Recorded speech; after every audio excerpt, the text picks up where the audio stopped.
Est-ce que tu sais que ce studio, il est faux? Dans cette vidéo, je vais te montrer comment faire pour avoir un studio comme le mien. Je suppose que tu n'as pas encore les moyens pour pouvoir t'acheter un studio professionnel. Moi, je vais te montrer étape par étape comment tu vas faire pour pouvoir avoir un studio professionnel comme le mien et avoir des vidéos de qualité. Tout se passe en 3 étapes. La première étape consiste à enregistrer une vidéo de qualité. Quand je parle de vidéo de qualité, c'est une vidéo qui est bien éclairée et c'est une vidéo qui est bien enregistrée aussi. Moi, dans mon cas, je n'ai pas besoin de grandes choses pour pouvoir enregistrer ma vidéo. J'ai juste besoin d'un iPhone 14 pour l'enregistrement de ma vidéo, comme tu le vois. Deuxièmement, j'ai besoin d'une lampe pour l'éclairage, tu vois. Moi, je suis bien éclairé. Et troisièmement, d'un micro, comme tu le vois à l'écran. Donc, j'enregistre ma vidéo et par la suite, j'ai une vidéo de qualité. Après cela, on peut passer directement à la deuxième étape qui consiste à chercher sur Internet une image d'arrière-plan. Quand je parle d'image d'arrière-plan, c'est une image qui te convient bien sûr. Moi, j'ai déjà fait le choix de mon image comme tu le vois à l'écran, tu vois. Moi, je vais te montrer ce site web-ci qui s'appelle freepik.com. C'est un site web qui va te permettre de trouver les arrière-plans, les studios pour ta vidéo. Tu vas entrer sur le site en question en tapant freepik.com et deuxièmement, tu vas entrer YouTube Studio Background sur cette barre de recherche ici, comme tu vois à l'écran, pour pouvoir accéder aux différents studios qui peuvent bien te satisfaire, tu vois.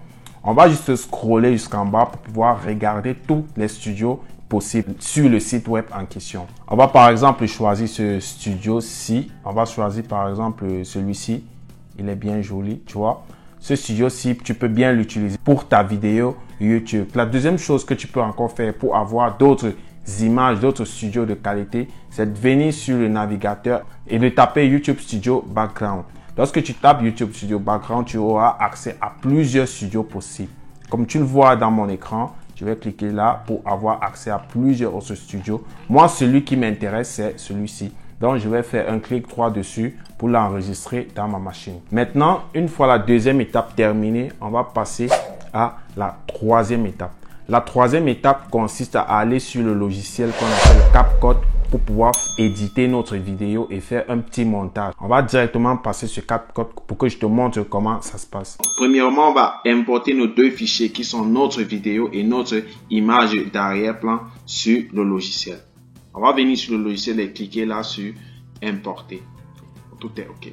Maintenant, comme tu le vois, mes deux fichiers sont importés. Je vais prendre ma vidéo et la déposer sur ma timeline. Comme tu le vois là. Après l'avoir déposé. OK. Maintenant, je vais importer aussi mon image sur ma timeline. Donc, je vais déposer là quelque part. Là. Je vais changer les dispositions. Je vais mettre ça au-dessus. OK. Je laisse ma vidéo au-dessus et mon image en dessous.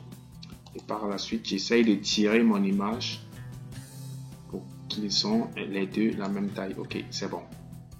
Maintenant, mon image et ma vidéo ont la même taille.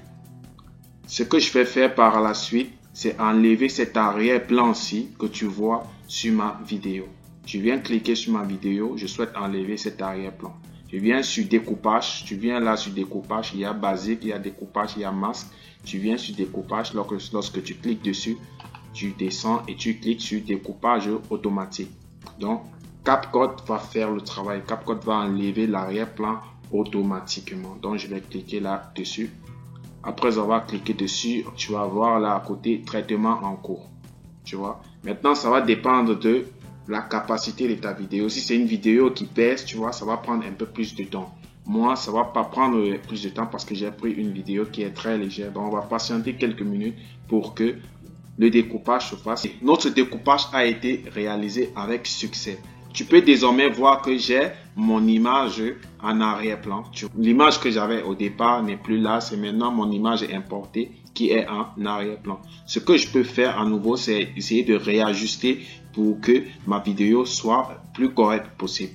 Donc, je vais essayer de tirer ma vidéo pour qu'elle s'agrandisse ou je diminue, tu vois, ou j'essaye de diminuer et je fais descendre un peu. Bon, je ramène ça là. Je fais descendre un peu. Je vais descendre un peu, je vais mettre ça un peu à gauche, tu vois. Ok. Maintenant, je vais cliquer sur mon image pour essayer de zoomer. Ok, c'est bon. Tout est ok. Maintenant, je clique à nouveau sur ma vidéo. Je réajuste à nouveau. Tu vois, ça va dépendre de toi. Comment tu souhaites que ta vidéo, ton image se place sur l'arrière-plan en question. Tu vois. Je laisse ça comme ça. Et tu vois. Et maintenant, si je veux que mon arrière-plan soit un peu flou, je peux venir cliquer là sur mon arrière-plan en question. Je viens cliquer sur effet. Après avoir cliqué sur effet, je clique sur lentille. Lentille et je descends légèrement. Je vais chercher flou. Floutement. Je pense floutement. Floutage en fait. Je cherche floutage. Donc le voici. Je vais l'importer.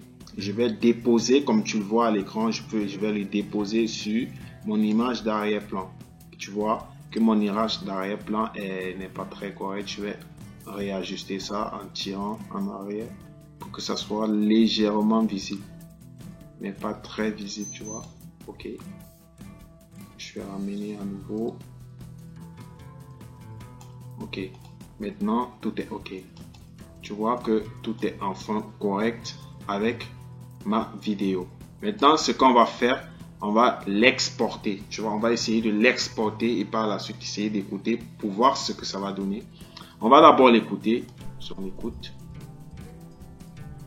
Est-ce que tu sais que ce studio, il est faux? Dans cette vidéo, je vais te montrer. Donc maintenant, ce que je vais faire, je vais juste l'exporter dans ma machine pour pouvoir l'enregistrer et la publier. Donc, je vais cliquer là sur exporter. Si tu as aimé la vidéo, n'hésite pas à t'abonner. N'hésite pas aussi à la partager pour informer d'autres personnes, d'autres créateurs de contenu. On va se retrouver à la prochaine vidéo pour parler d'un autre sujet. Au revoir.